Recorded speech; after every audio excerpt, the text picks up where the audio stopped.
And all the best to the speakers. And we have a wonderful moderator here for this session. Over to you, Isis.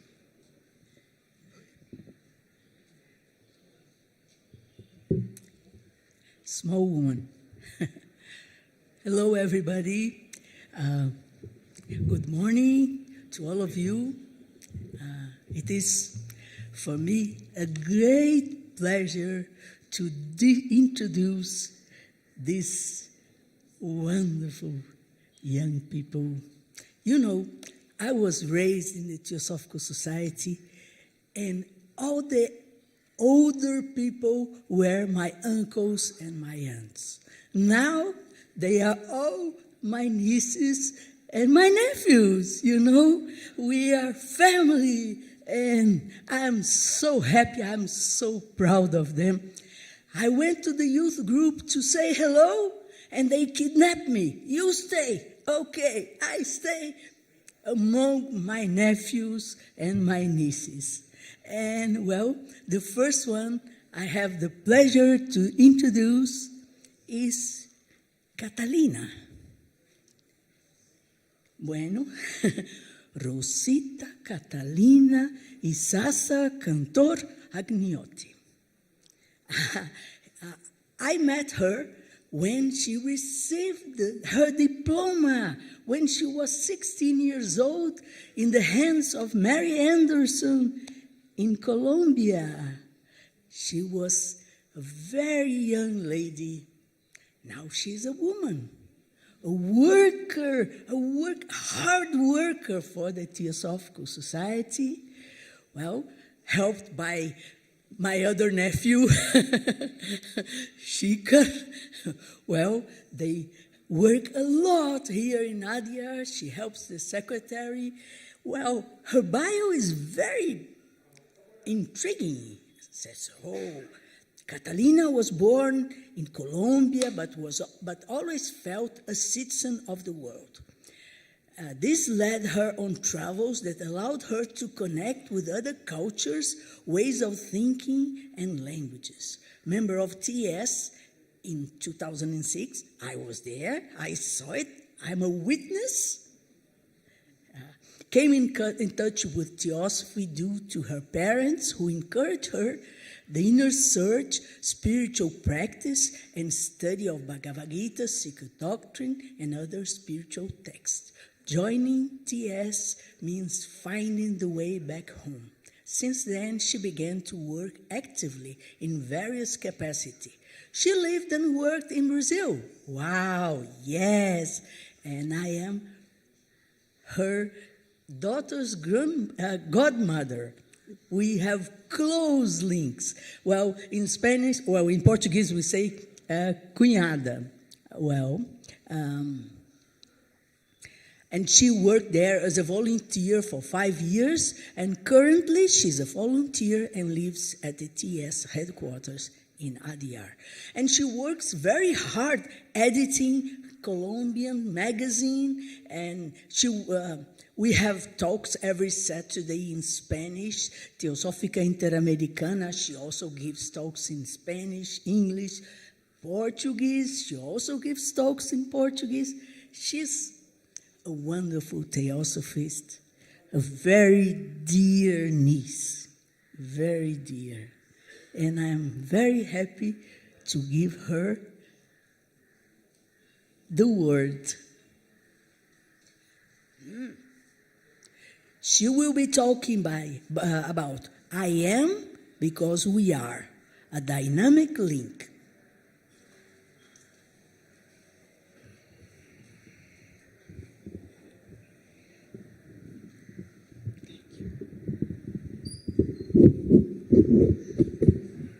This? Am I audible? Okay. Thank you, Isis, for so much warmth and love in the introduction, and actually too much love that we can feel in these theosophical meetings with our theosophical family all around the world. And I salute all of you, dear sisters and brothers, who have joined today in person as well as online. With a sense of unity and an immense gratitude for the opportunity to share today with you. When I was asked the first time to come here and talk to you, I was a little bit reluctant, but immediately I reminded Tim's advice, and I just said yes. There was no choice. So here I am with all of you in this platform with my dear siblings, to whom I feel very, very happy to share this dais. And before beginning to share, I will ask you if all of us can, for some seconds, close our eyes and just make a few seconds of silence to express from the bottom of our hearts the gratitude, immense gratitude to be here in this wonderful place all together after a long time. And feel that human warmth that surrounds us and connects us heart to heart with the divine source that flows in all of us. Let's stay in that feeling for some seconds.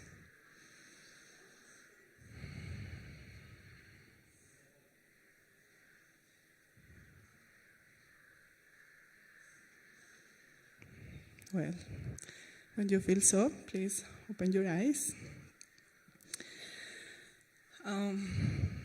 When I started thinking about interconnection, I realized that the first necessary step was to think less and feel or experience more. My daughter reminded me of this while she was reading her social studies book.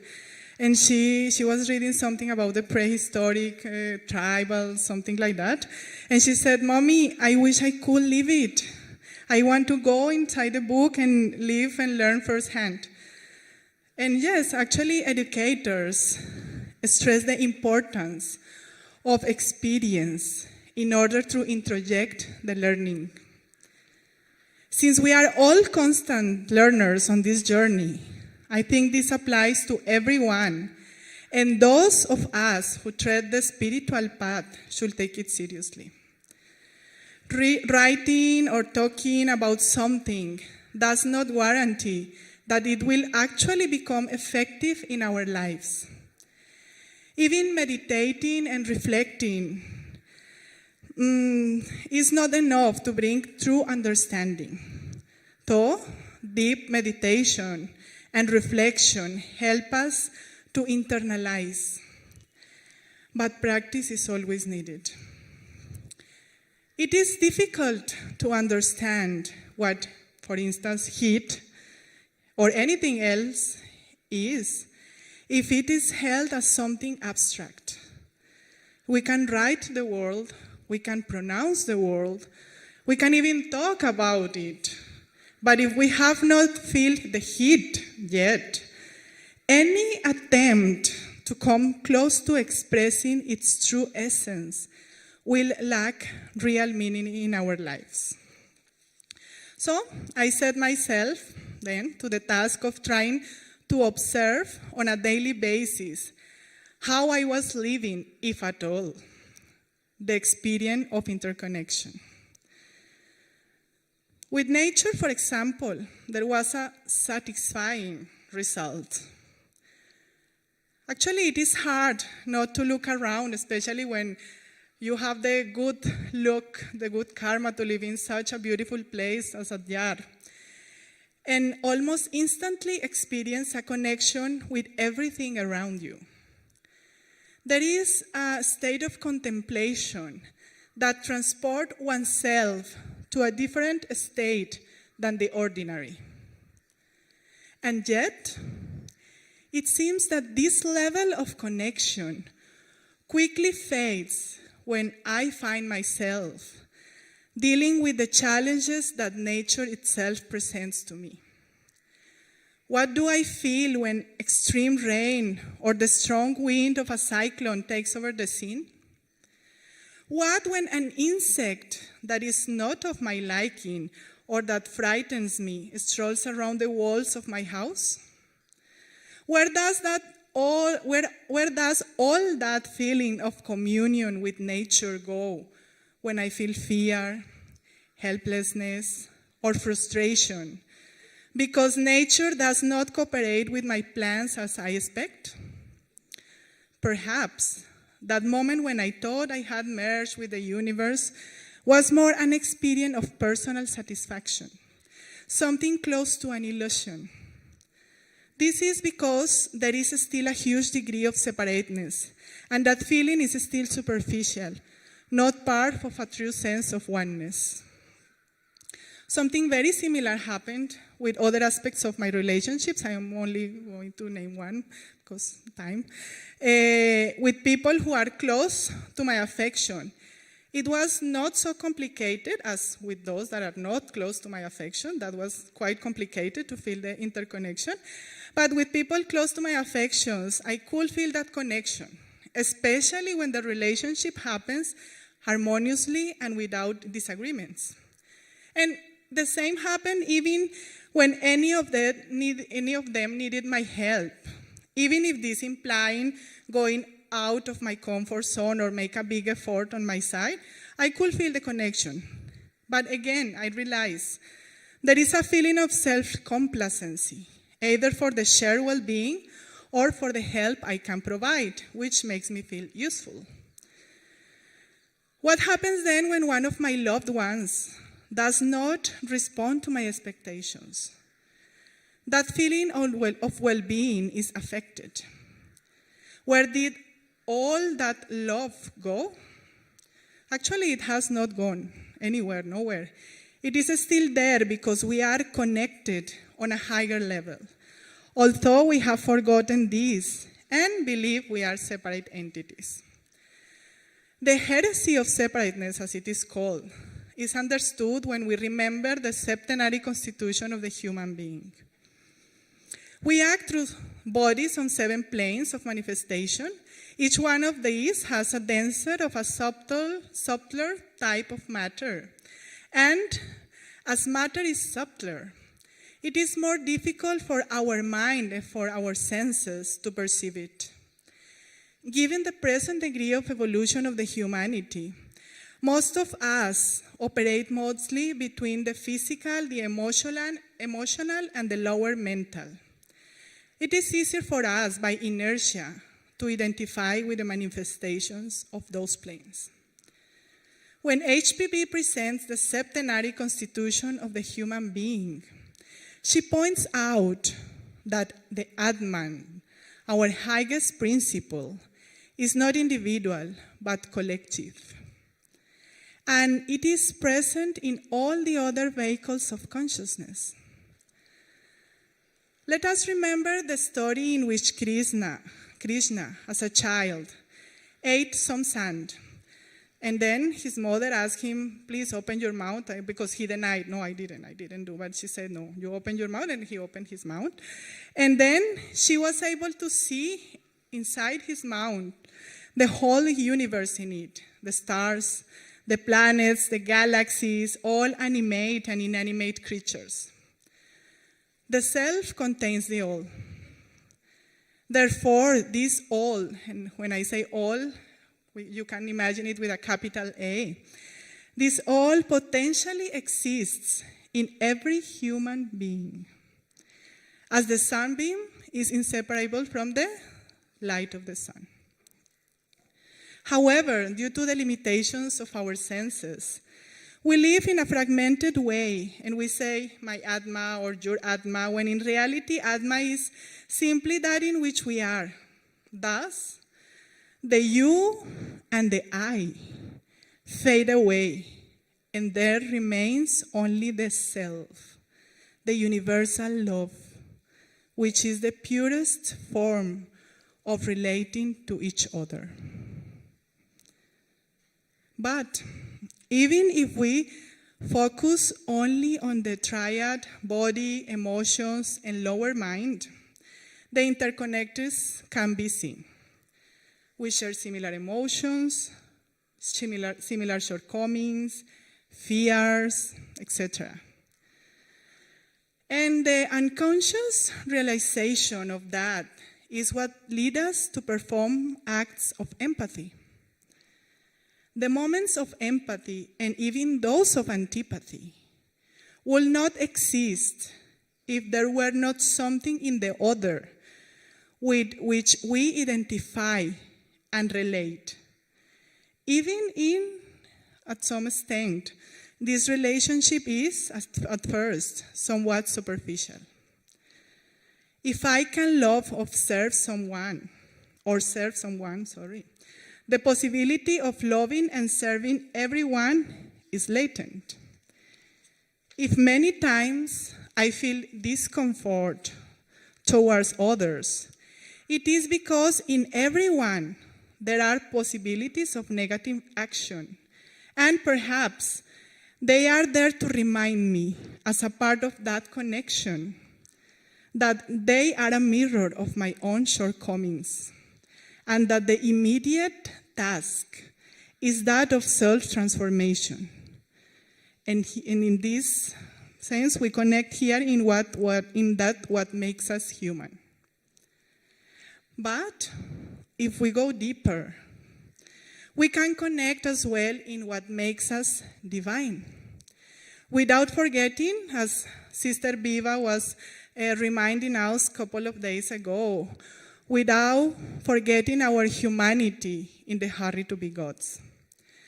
Our goal is to raise our state of consciousness and move from the concrete to the higher mind, to develop our Buddhic nature. Yesterday, Rabbi Ravindra was talking about the Buddhi yoga, the intuition through which we can have a glimpse of that all-pervading unity. Here, it's very useful if we remember that feel of connection we were talking at the beginning, that we can experience in the enjoyment of nature or in moments of communion with other people. This initial connection, this initial feeling of merging that we experience, is a first step towards the realization that there is indeed a pure and great feeling that expresses itself in our being when we know we are one with everything. We can cultivate this germ by taking responsibility for our own process and observe thoughts, actions, words, constantly and consciously. So it reaches a point in which it is possible to maintain it even when circumstances are not so favorable, and make the experience of interconnection vivid. Interconnecting from the technical point of view, it is to link two devices or systems together so that something like water, electricity, signals, whatever, can flow between them. For the system to work, it needs to be connected to the network. So if we translate this to our subject, our first objective tells us about forming a nucleus of human siblinghood without distinctions of any kind. The siblinghood is a fact. Our task is to activate and tune our personal systems with the divine and connect with the network of the unity of life so it can flow.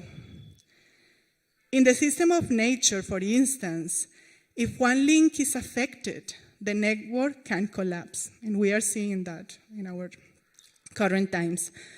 No matter how insignificant a component may seem, it has a necessary place in the whole. Let us remember the bees, I guess, is an example that all of us know. Without them, plants and food can't exist. Thus, food and humanity will not survive. The violence against one part has a natural repercussion on the rest of constituents and on the whole. It is the law of cause and effect that works on account of the interconnection. If we place ourselves as mere observers, like outside of, we are denying the very relationship and affecting the equilibrium. Relationship means merging the subject with the object to work for the welfare of the whole through right action. This is responsibility to oneself and to the world. The Madhyama letters say, nature has linked all parts of her empire together by subtle threads of magnetic sympathy. And there is a mutual correlation even between a star and a man. To participate in, to be with, rather than to observe, implies a dynamism that reminds us, as stated in the proem, that the only absolute attribute of the one, eternal, indivisible life is the eternal and unceasing movement. Nothing exists at all, motionless in the universal soul. So nothing motionless can be divine. Thus, we are united by a dynamic link that is awakened in action, in relationships of every day, in the daily life. In technology, there is the function of the dynamic links of an applications. All the apps, or some apps that we have in our phone have something called app dynamic link. And that works even if the app is not installed in the cell phone. And what they do is that they provide the option to install the app in the phone. So that the app, that way the app displays the content and can be used seamlessly. So the link is there. The interconnection is there. And we activate it for our case and make it work in our lives by being active agents. What can we do to activate the app in our lives? How can download it? By service. Service is the ultimate way of Dharma.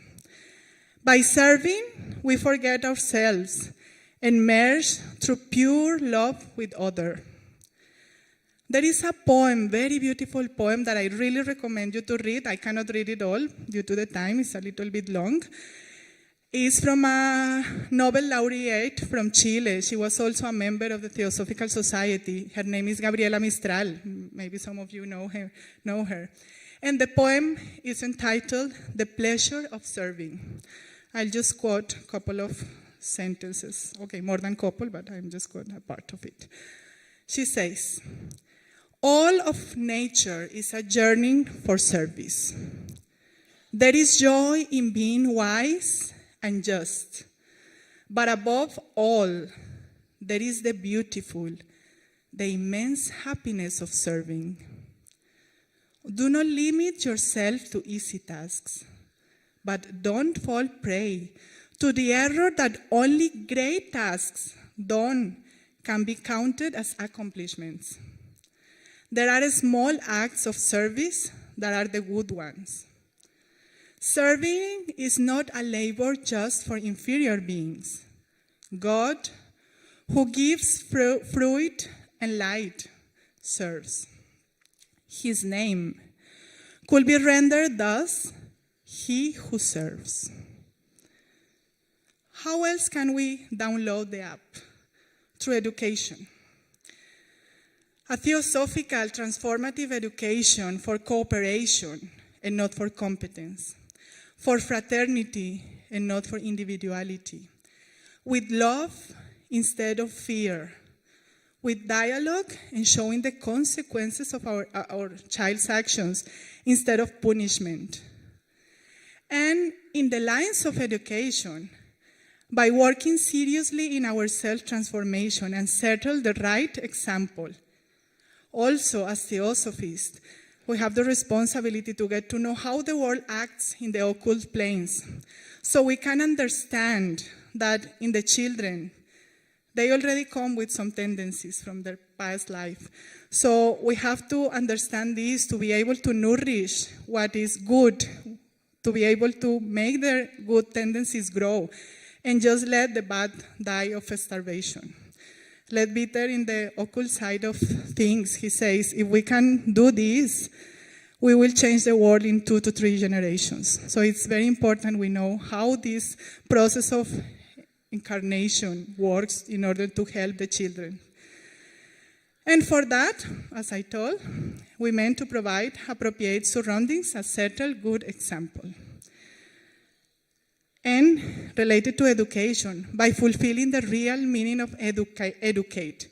Educate comes from a Latin word or root, educere. And the meaning of educere is most likely like take from inside to out. That is educere. And we do the opposite. We take the small children and fulfill them with a lot of information. And instead of that, we call just let them express their inner wisdom, because they have that wisdom of the interconnection inside of them. How else we can download the app? Let us be collaborative, partners in our homes, in our places of work, etc. Just imagine where and do it. Let us observe more the wonderful examples of interconnections given by nature. Let's observe in general and act more and think and talk less. Let us activate that inward movement of self-transformation, which is an inner dynamism and a mutual cooperation that is ultimately a cooperation with the divine plan, and that is the first and greatest act of love and service for humanity, because it allows us to move from the I to the we. If I'm not connected to myself, how can I connect with others? And since everything is interconnected and in constant movement, individual and social transformation go hand in hand. Educational or political or any system, you name it, are transformed when we fundamentally change. The individual, the human being, is of paramount importance, and until we understand the total process of our own existence, no system can bring order and peace to the world. It is said that someone has attained self-realization when the feeling of love and compassion for everything has been attained. Let us seek to develop the bodhicitta, the eternal flame of immortal love, the desire to attain enlightenment in order to be of benefit of all sentient beings. As it is written in the commentary of the Slok 1, it is only with a mind clear and unobscured by personality, which we can say a pure heart and an unveiled spiritual perception, that one gets rid of personal existence, merging into becoming one with the Absolute. This reminds us the Upanishadic concept of cosmic family, that is a social and a spiritual ideal to be lived. And the Maha-Upanishad says, one is a relative, the other a stranger, say the small-minded.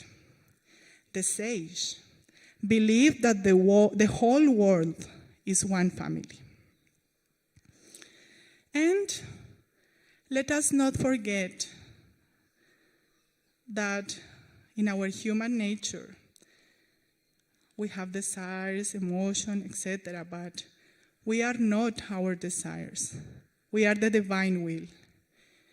We are not our knowledge and thoughts. We are the divine wisdom. We are not our emotions and feelings. We are the divine love. To follow the call of the divine in us is to follow the call of the truly human reflection of the divine in all. Let us take this opportunity of being humans that has been given to us and cooperate responsibly with the divine plan. Namaste. Thank you.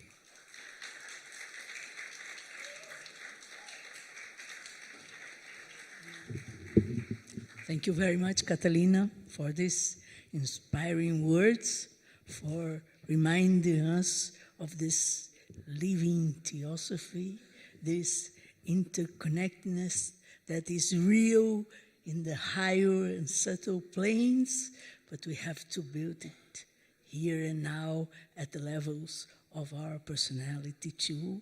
Also, poetry, well, name it, very inspiring words. Thank you very much. Well, now there is a new nephew. He's my neighbor at LBC.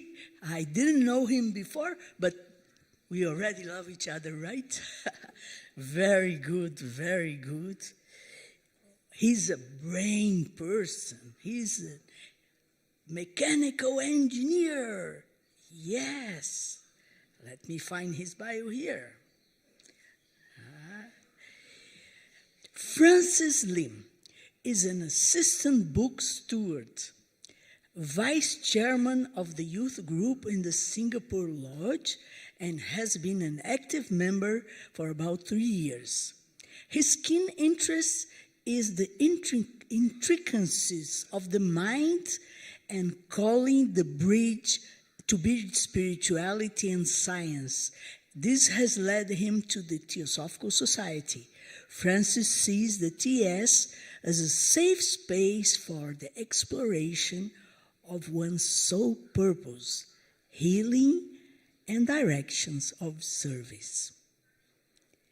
Yes, he's a realizing person. He takes things from the mental plane and puts it in the physical plane. He's a made man. Well, we are very fortunate to have such people as Francis among us, being part of our Theosophical family. Please come, Francis, and he will be speaking about bringing interconnectedness into every moment of our daily life. The floor is yours.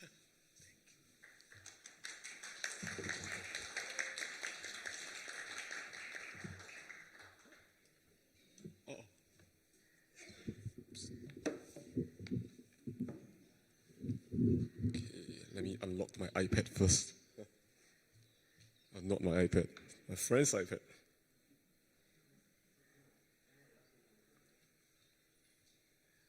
Okay. Thank you for the kind words and description. Thank you.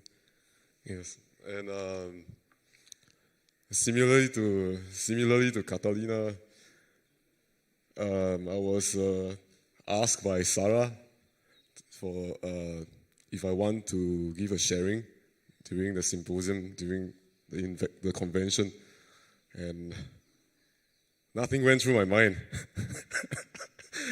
And I was like, oh, okay, yes, why not? Very similar. And it became a lot more serious when I started to think about what to say. Interconnectedness. It isn't something that I'm very conscious about usually. And when I ask myself mentally what interconnectedness means to me, or even with some of my friends, it's usually related, the first sense of it is usually related to emotional relationships, right, with people, with our pets, those we care and love so much for, willing to give more than what we can for them. But when things, the ideas start to settle down, I come to realize there are actually 5 different kinds of interconnectedness. So I'll start with the first one. Putting things into perspective and scale, we want to look at things that are big, huge manifestations in the physical plane. What would it be? Planets, the sun, our Earth, mountains, other galaxies. And I think recent news about the James Webb telescope has shown many beautiful images of the further parts of space. It seems like paintings, so beautiful. And I came to realize that, oh my gosh, it is an expression of something so much more bigger and not really any kind of words could explain. It's an expression of the highest, of the absolute. And usually when we think about astrology, it's mostly about how the constellations, the time of the year, how it affects us. Right? It seems like it's a kind of a separation, like, oh, that's that. And me trying to do my thing, and it's affecting me.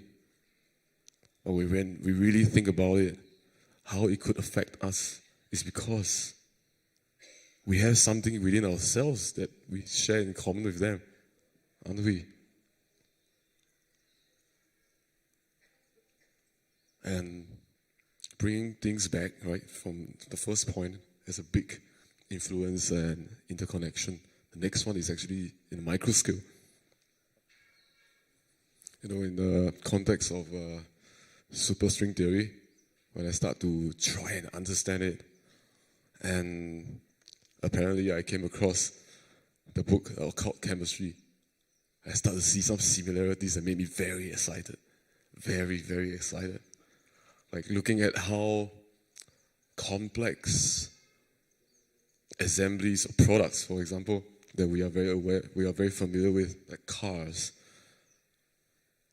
Multiple assemblies, parts, putting together, that's able to bring us from point to point across countries where businesses and economic activities could take place, right? Improving the standard of living of people everywhere. And when you bring and break all those parts down, you have fasteners, screws. Okay, yes, I'm a mechanical engineer, so I think in that sense, screws, different parts of items in different shapes, right? And when you really look at it again objectively in a more zoom-in scale, it's nothing but conscious assembly of atoms together into a certain shape, taking certain form of properties that can withstand a certain level of heat, pressure, compression, or tension. And then, of course, with the advancement in science, the atoms are colliding, right, through the particle accelerators. And it starts to break down, if I could understand in that sense. And this basic building block, given a certain frequency, could exhibit or express itself on various different planes. So, in one way, it can look like an electron. In some other way, it can look like an element. And it made me realize, how spirales, the ultimate atom from the occult chemistry, how they could express itself through the coils and then down to the most basic, at least what we have is been recorded in the book, the bubble. And it's made of all these millions of bubbles, and it's all around us. And think about this, our Atman, the Buddhi, down all the planes to the physical plane. It's all made out of that. So mentally speaking, trying to see rationally, right, not through the realization, rationally, we are all made out of the same thing, roughly speaking. The sand on the ground, the air that we breathe, right, the fabric, the cars, animals, insects we are afraid of, dogs that barks at you, all the same. And this is from the scale perspective. It's the first two, the big, the small. And then we come to the one that we are familiar the most with, interpersonal connection. So these are usually emotional and karmic, definitely. And it is also the very reason why all these cells belongs on this body and not everyone else. Right? These cells has a reason to be here because it has to manifest a certain form of expression in order for the karma to be worked out. And then, of course, the karma is the one that links everyone together, right? So I have this wonderful experience here in Adyar the first time. Everyone that I see says hello, at least a sign of a gesture of greeting. Or a Happy New Year from some random person outside where we are going to get some necessities right outside of the gate. And I came to think, maybe this kind of phenomena has been happening over many lifetimes between the, so to speak, random people that we meet, barely acquainted. It could be even feel like we have been merchants, for example, in the olden days, riding a mule with our goods, right? Going to town to town, trading, and then it's just every few months we see one another and we say, good morning, hi, how's your day? And then from then, and throughout the lifetimes we are still here, and we still see each other and say good morning. And it blew my mind, right? This, when I'm going through and trying to internalize this kind of interconnection. And of course, this is more like a interpersonal kind of connection we could feel. And there is the one that is an overview, a spiritual connection. I think something that most of us extensively study in a superphysical sense. So I see this as a sense of a relationship internally with ourselves. The one previously is the relationship or connection between someone or a soul that is different in our mind from us.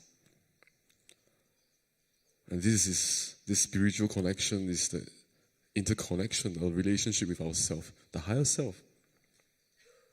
And of course, this is only possible with the intimate and seamless working of all the smaller things in our body that gives us the shape of our organs and the chance to function, to serve as a greater system. And we can also see how the different bodies that we have, subtle bodies, like how from the physical body through the etheric double as a bridge, right, to the super physical.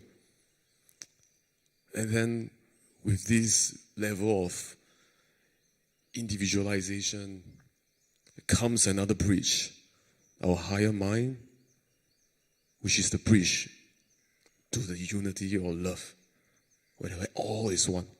That's what Catalina was saying, Atman is our Atman, it's not yours or mine. And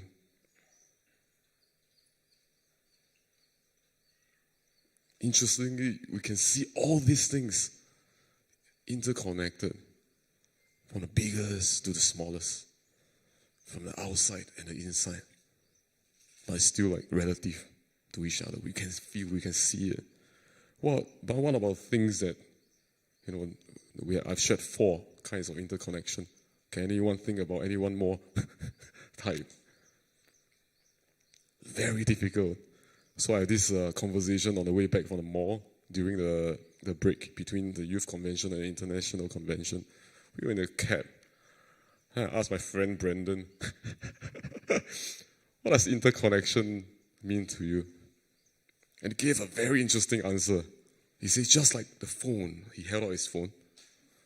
It is made out of parts from all over the world. And all these parts are made from raw materials from every other part of the world. Not only just the materials, the ideas, the concepts, the accumulation of knowledge and technologies. The smartphone didn't come from the stone. It is an accumulation of knowledge through many, many, many years. And I came to realize that, some of the things that we try to stay away from, at least not to be attached with, is the very reason why we are all still here. We are not being invited by letters or telegraphed, right? It is very easy for us to be able to hop on a plane, within a day or two and get here if we are registered and there are slots available last minute. It becomes so efficient. And of course, with technology, we think about social media, we think about apps. But I also like to put another point into perspective, like how digital banking, for example, is one of the ways that we stay connected. Think about how you may want to buy something online and you make a payment, and someone on the other side, the owner of the business, is actually needing the money to pay for housing, to feed the kids. We never know what seemingly faceless businesses or brands face the problems. Small businesses, even big businesses with employees. They are trying to make a living.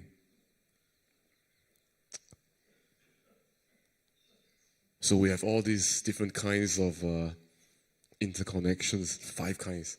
I was quite amazed that there are 5 kinds, at least to date I can see. But I didn't start out realizing and seeing this at the start of my spiritual journey. And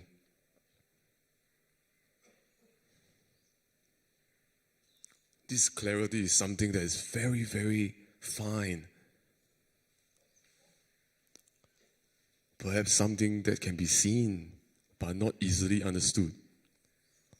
And of course, as a very logical, knowledge-driven, mentally driven person, I actually did devise a 2-pronged approach, like a strategy, right, to help us better see the world through all these connections, the lens of these connections, so that we can be more functional in a unity or loving sense. But a random conversation that came up a few days ago, made me rethink about this approach that I was about to share. Because the conversation led me unwillingly and uncomfortably see my attachments to logicalize, to categorize, and to catalog every single form of observation and learning. Like, it seems like I'm trapped within my mind, even though it's a certain form of motivation or desire. And I sort of understand, finally, what it means to accept and to let go. It's a very difficult thing. It's not something very, very instinctual to me.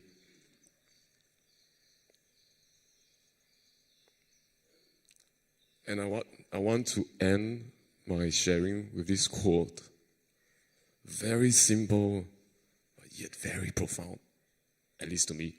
Okay, so it is to listen to the heart, but be careful, because the language of the heart is silence.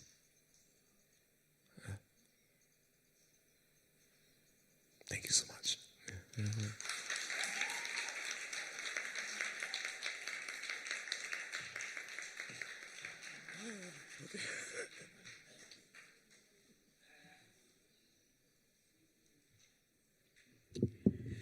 Wow. Thank you so much, Francis, for reminding us of this perspective, great interconnectedness, small interconnectedness, how weather affects us, how parts together make a car, like cells working together make a body. That is interconnectedness in all levels. Thank you very much. And you are very good with this language of the heart. I have experienced it. Well, our last speaker today is a dear, shy lady, very thin, very quiet, very dear, very dear. I met her grandparents, Van Vloten, Mercedes, some years ago, and well, she's a hard worker in her silence mode, in her very quiet way of behaving. She works like a bee, doing everything. There was the meeting of young theosophists in Narden. She said, how come no Brazilian is coming? Well, who she called? She called Isis, called the national section, so that some young theosophists will come to Narden. So every single detail is treated. And also this marvelous videos and this technology. Well, she works very hard. Well, she's also an engineer. It says here that Sara Ortega van Vloten is the 4th generation of theosophists and in her family, and grew up with an increasing interest in theosophical literature.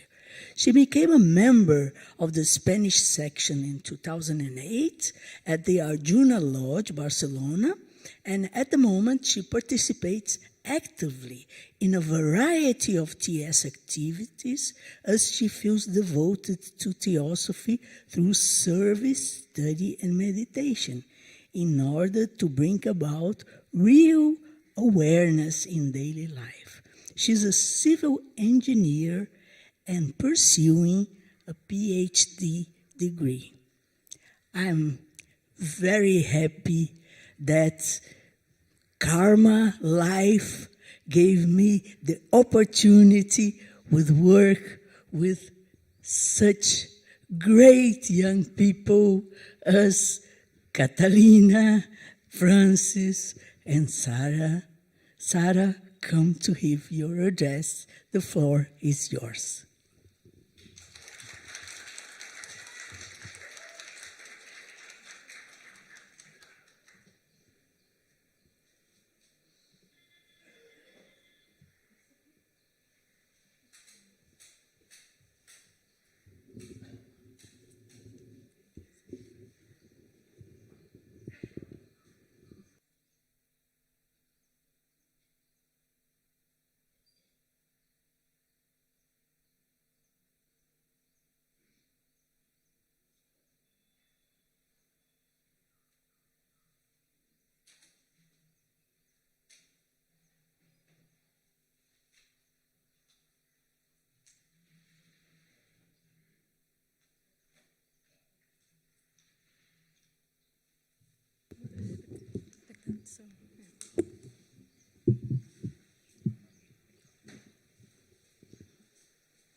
turn down the lights a bit?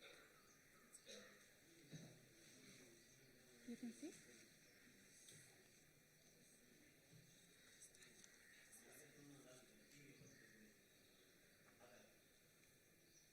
Yes, I think it's...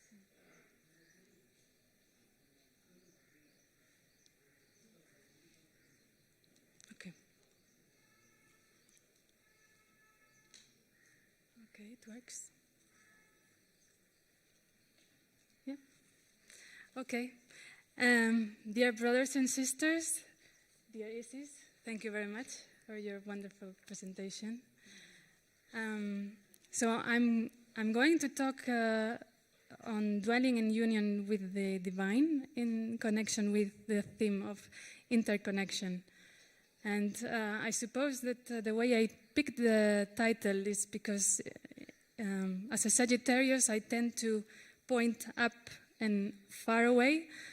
But then when I started preparing, it was a bit of a challenge. I will try my best.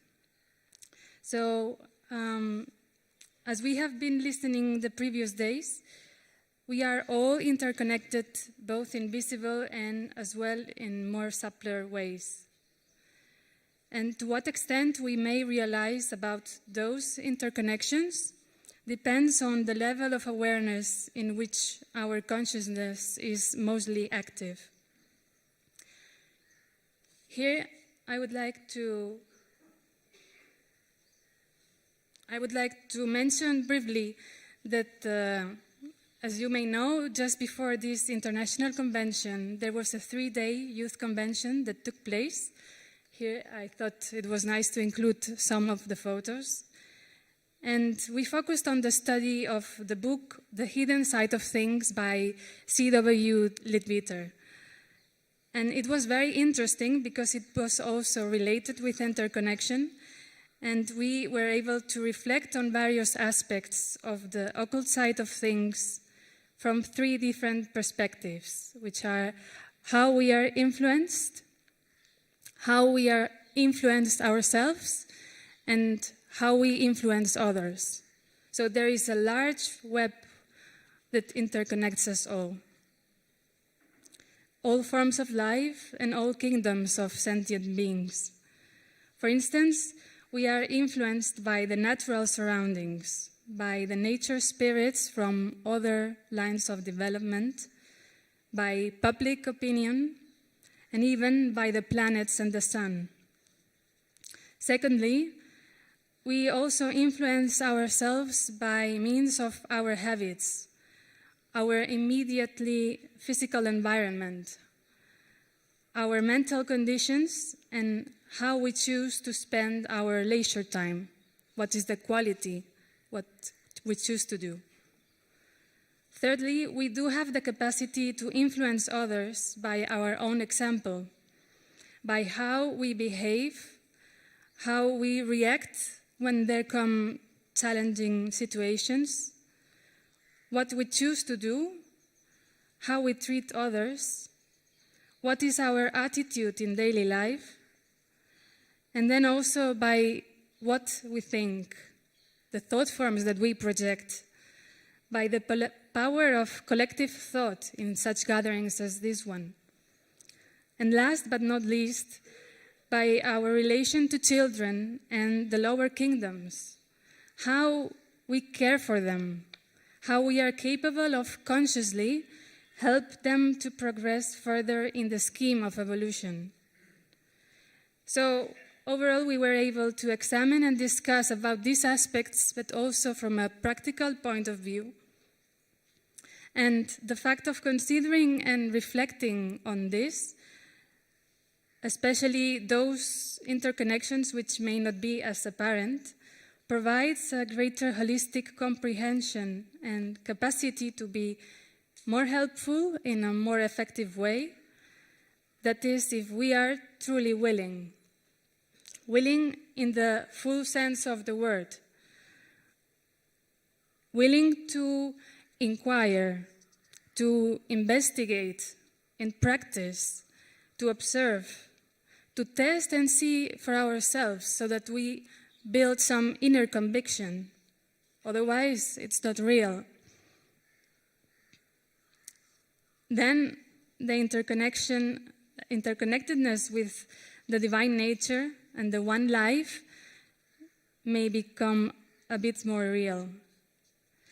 This is no small task, according to those who reached further and unveiled even a part of truth with capital T, and who generously shed some light for those who want to pursue the same path of self-knowledge and self-transformation. All of us here, being members of the Theosophical Society, have come together and are bound together by a common cause, a common noble aspiration, curiosity, wonder, and thirst to know more about our existence. Probably at one point or another, we have all asked ourselves some fundamental questions. For example, who am I, which was mentioned yesterday? Where do I come from? To whom I belong? What is the purpose of my life? Although we may not have yet full answers to these questions, just by asking these questions and throw them, we are kind of expanding our horizon as we look up and around us with a growing sensibility and awareness. Again, if we're truly willing. Because even though we feel more drawn towards the source of truth, the journey of discovery becomes a struggle between the lower and the higher nature of the constitution of man as we know it. It is a struggle because on one hand we become aware of this dual nature within us. And this means that at some times we are pulled upwards with noble aspirations, while at other times we are pulled downwards into the materialistic world, which is full of temporal illusions from the spiritual point of view. Since we act and move in these lower worlds of existence, naturally, by the law of attraction, there is a lot of resistance to move away from the beliefs which have been consolidated, the habits and tendencies rooted in the physical, emotional, and mental planes. Therefore, we first need to come to know by careful observation what is the motion happening within us. Because, as we know, a thought can trigger an emotion can trigger a change or a reaction in our body, and so on, since the different planes are also interconnected. We can endeavor to observe this motion within us, and also in relationship with others, so in practice. The motion of the thought of process is quite challenging because the mind is tireless, but we can persevere to observe ourselves in order to become aware of how we react, in which conditions we are more prone to react, what is the quality and the intensity of our thoughts and emotions, and to what degree we are the masters of our own creations. Because even if in a small scale, we are creators of thought forms, feelings, and actions. To some extent, we have a free will to choose what kind of creations we put in motion. The question is then, what is it that originally triggers our creations? Is it a subconscious reaction? A mind which is conditioned by past experiences, influenced by opinions or prejudices, by personal preferences, our likes and dislikes, just to name a few. It is very easy to fall into any of these categories unless we cultivate a fully conscious awareness of our whole being. If we start becoming more aware of this, gradually we can make a choice that is less conditioned and more grounded on our inner will. And here comes the concept of the title of this short talk, which is actually a quote taken from the Bhagavad Gita, where Krishna tells Arjuna to perform action dwelling in union with the divine, meaning his own divine self, stripped from all attachments, and the swinging between the pair of opposites, for example, between success and failure, between attraction and repulsion.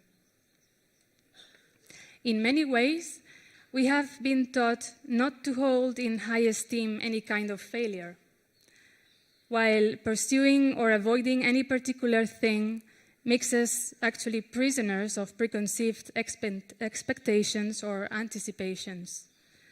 But if we think about this rationally, it makes much more sense not to waste time or energy in worrying or fearing with anticipation, or feeling troubled or dismayed at the sight of failure, for example. Instead, we can choose to look beyond, put attention to what can be done next, strengthening the interconnectedness with the divine nature in us. Thinking in terms of the divine plan of evolution, we can stop for a moment every day at any time and observe how is it that we perceive our own life within the scheme of evolution, and what is our responsibility in that context and in all spheres of life, among family, friends, communities, society, and the world. However, it is very easy to get caught up in the surface of existence, as quoted by Jiddu Krishnamurti. He said once, "You don't grapple with the problem, you don't face it. You don't go deeply into yourself and look, search, understand. And you don't do it because you know it would mean really letting go of many things. And actually, letting go is one of the hardest things, I believe. The challenge remains to maintain a willingness and commitment in the process of self-knowledge and self-transformation, which is needed to explore deeper and deeper so that the interconnection with the divine through the Antahkarana will eventually strengthen as opposed to the current attachments and conditionings that influence constantly our way of living. Regarding the interconnection with the divine, there are some laws or principles which practical exploration can be useful to further unveil a bit more the nature of the divine. These are the law of karma, the law of compassion or love, and of the one of renunciation, and are closely linked with the capacity of embracing all in oneness, just as Annie Besant beautifully stated in the Universal Prayer. I will say a few words on each of them. So first, HPB wrote, "Sadness is not an evil. What seem to be sufferings and obstacles are often in reality the mysterious efforts of nature to help you in your work if you can manage them properly." This seems to refer that sufferings are not always the results of the law of retribution, but also karma can also be viewed as a way of education, since what I will be in the future depends on what I am learning today. And truth is that usually we do learn more effectively through suffering and experience until we make ourselves more capable of making wise choices.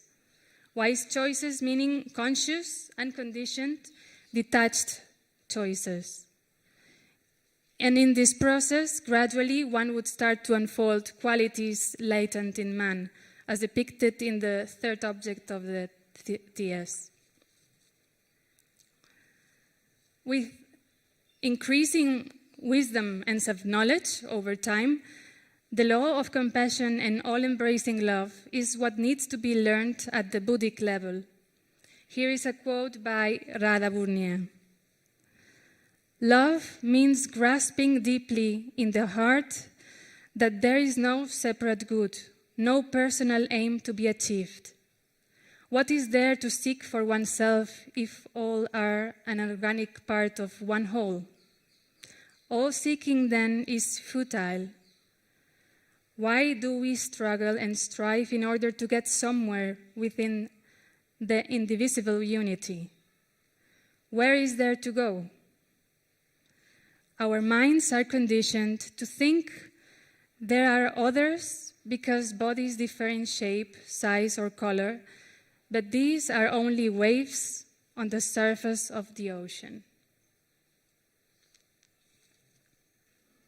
Lastly, regarding the complete dwelling in union with the divine, we can also refer to what we name the masters, as they were mentioned earlier these days, to grasp an idea of the quality of the perfected man towards which humanity is destined. This is a quote by Geoffrey Hodgson that says, "The master is one with life, not a giver of life, for such would indicate duality. He is life. His every act, the natural and perfect expression of that identity. Almost it might be said that Master has no existence of himself, that as ego he has ceased to be, save as nucleus of the universal cell, proton of the cosmic atom.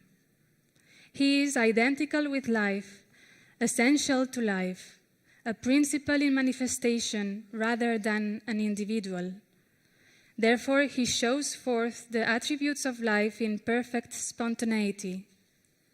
Love is his nature, his instinct, his very essence. He is and manifests all love. He is one with the supreme will, the all-pervading power of the universe." These words are so far beyond our reach of understanding, at least to me, that we can easily grasp at least a faint idea of how limited in consciousness we are at the moment. No matter how immense the distance, we can start by investigating what are the practical implications in daily life of being one with the divine, since clearly some things need to go or transmuted by default, by mere incompatibility. Just by applying the law of deduction. Therefore, we can tackle the task of fine-tuning ourselves so that our minds, our thoughts, emotions, actions, words are all growing in harmony with the essence of perfected masters as the one life, as higher as we can imagine. Like in every science or field of knowledge, the deeper you delve into something, the more subtle details you will start to notice and to comprehend. And the beauty of evolution is that we all share something which we are not yet fully conscious of, but which interconnects us in mysterious ways. Thank you.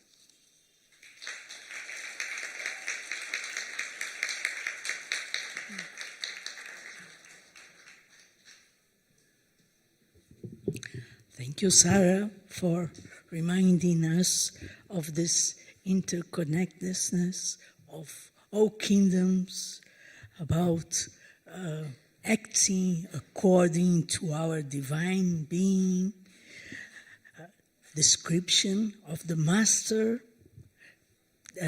talking about karma as an opportunity, our responsibility towards our environment, family, city, country, all around us.